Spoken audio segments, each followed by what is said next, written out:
Ibu Saudara yang dikasih Tuhan, saya percaya hari ini kabar kita luar biasa, sebab kita punya Yesus yang luar biasa. Amin. Hari ini kita akan belajar bersama-sama dari kitab 1 Samuel. Kita percaya ada kebenaran firman yang kita harus mengerti dan belajar hari-hari ini. Dalam ayatnya yang ketiga, 1 Samuel 28 ayatnya yang ketiga, saya bacakan bagi kita. Adapun Samuel sudah mati, seluruh orang Israel sudah meratapi dia, dan mereka telah menguburkan dia di Rama, di kotanya. Dan Saul telah menyingkirkan dari dalam negeri para pemanggil arwah dan roh peramal. Ayat ini sangat jelas ya, bahwa Samuel sudah mati. Tetapi Saul bukan hanya meratapi Samuel, kayaknya juga dia tidak meratapi Samuel, hanya orang Israel yang meratapi Samuel. Saul tidak ya. Tetapi Saul melakukan perbuatan yang bagi saya tidak nyambung. Apa hubungannya dengan Samuel ya? Yaitu dia menyingkirkan para pemanggil arwah dan roh peramal. Bapak Ibu Saudara yang dikasih Tuhan, ini mengartikan bahwa ada sebuah stigma ya. Ada sebuah kepercayaan, ada sebuah pengkultusan di mana saat itu baik orang Israel maupun Saul itu sangat menyegani Samuel. Selama ia masih hidup, maka Samuel berapa kali memperkirakan, memperkatakan sebuah peristiwa, dan betul itu terjadi. Bahkan ketika Saul sebelum menjadi raja, Samuel berkata, engkau akan mengalami kejadian ini, kejadian itu, kejadian ini. Dan ternyata betul terjadi ya. Sehingga apa yang Saul lakukan ketika Samuel mati? Saul berusaha lepas dari bayang-bayang Samuel. Saul berusaha lepas dari setiap apa yang Samuel bisa lakukan ya. Sehingga Saul melakukan, yaitu dia membunuh, menyingkirkan ya, menghabisi setiap orang-orang yang bisa memanggil arwah. Baik orang Israel maupun Saul nanti tidak akan bisa lagi berhubungan dengan Samuel ya. Menarik sekali. Apa yang Saul hindari, stigma yang selama ini ia pegang teguh, ternyata itu dia tidak putuskan, dia hanya hindari saja ya. Akhirnya ketika ia mengalami masalah, ia kembali kepada apa yang ia selama ini percaya, yaitu mencari Samuel ya. Memang ia pernah mencari Tuhan, tetapi di dalam ayat ini Tuhan tidak menjawab dia. Dan akhirnya bukannya ia bertobat, malah ia mencari Samuel. Bapak Ibu Saudara yang dikasih Tuhan, di dalam kisah ini kita belajar bersama ya. Semakin kita percaya kepada stigma-stigma yang salah, semakin kita mencari Samuel di akhir zaman ini. Samuel itu berbicara tentang hamba-hamba Tuhan. Samuel itu berbicara tentang seseorang yang bagi kita itu kita sangat kultuskan. Kita sangat percaya, oh kalau dia yang berdoa pasti ada mujizat. Maka hari-hari ini Tuhan sedang membuat itu sangat-sangat tidak mungkin lagi terjadi. Adanya virus corona yang membatasi pergerakan kita. Apalagi hamba Tuhan dibatasi hari-hari ini. Hendaknya kita mulai percaya, hendaknya kita mulai bersandar kepada Tuhan yang adalah bos dari hamba-hamba Tuhan itu ya. Sehingga kita tidak terlalu mengkultuskan manusia, Bapak Ibu Saudara. Stigma-stigma ini penting untuk kita patahkan. Bukan kita hanya jauhkan ya. Seperti ada orang berkata, Pak Pendeta, saya sudah tidak pakai jimat. Saya sudah simpan baik-baik. Saya sudah tidak mau berurusan dengan jimat itu. Tetapi apa yang terjadi ketika masalah terjadi, kita kembali share-share. Kita kembali lihat, oh ada jimatku saya simpan di bawah tanah, kedalaman ini. Kita kembali cari. Itu salah Bapak Ibu. Alkitab katakan putuskan itu, bakar. Alkitab katakan mari jauhkan itu, dan artinya buang jauh-jauh. Jangan lagi ingat-ingat. Ya, seperti Saul, ia berusaha untuk tidak mengingat-ingat. Ia berusaha untuk tidak lagi datang kepada Samuel lewat cara yaitu memanggil arwah. Tetapi kita melihat toh akhirnya Saul kembali kepada stigmanya yang semula. Bapak Ibu Saudara, kalau kita lihat di sini ketika Saul kembali, maka kita melihat Saul mendapatkan sebuah musibah. Karena yang datang bukan Samuel, yang datang adalah iblis yang menyerupai Samuel.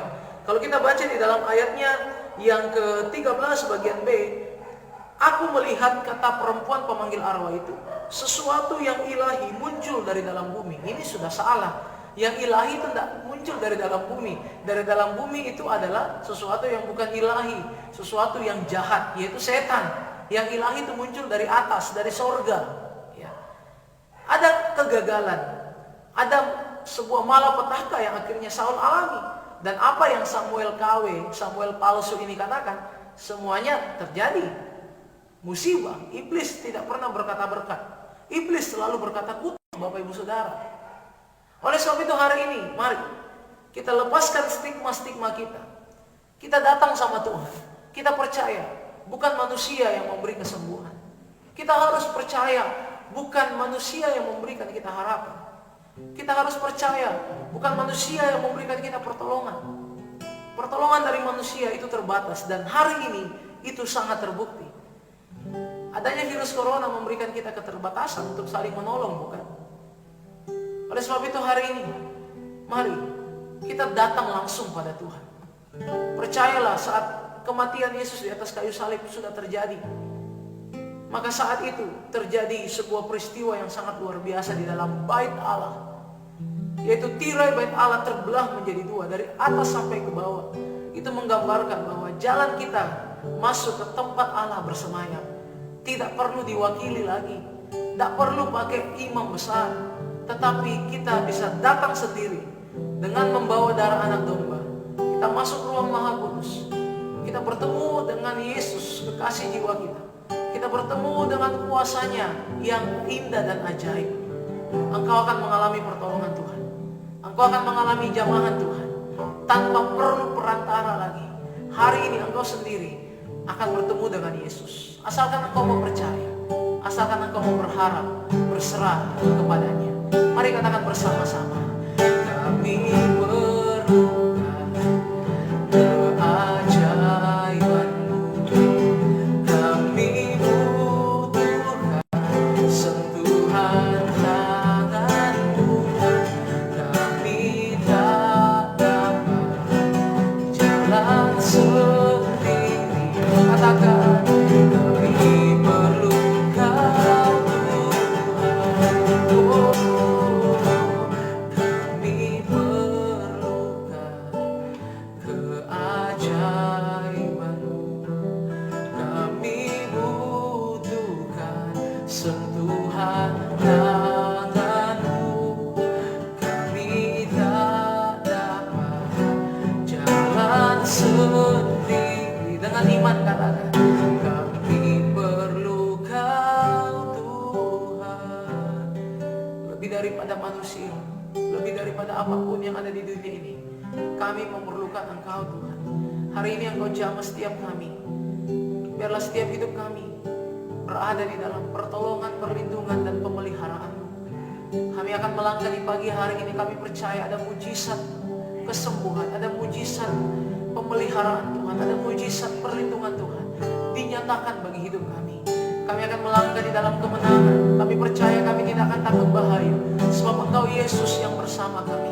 Dan hari ini kami bersyukur kami belajar firman-Mu bahwa stigma-stigma yang salah untuk mengkultuskan manusia itu harus kami patahkan dalam hidup kami. Kami tidak mau lagi berharap pada manusia, sebab itu hanya sia-sia. Hari ini kami hanya mau berharap kepada Tuhan, karena kami tahu saat kami mengangkat tangan, Tuhan pasti turun tangan atas setiap kehidupan kami.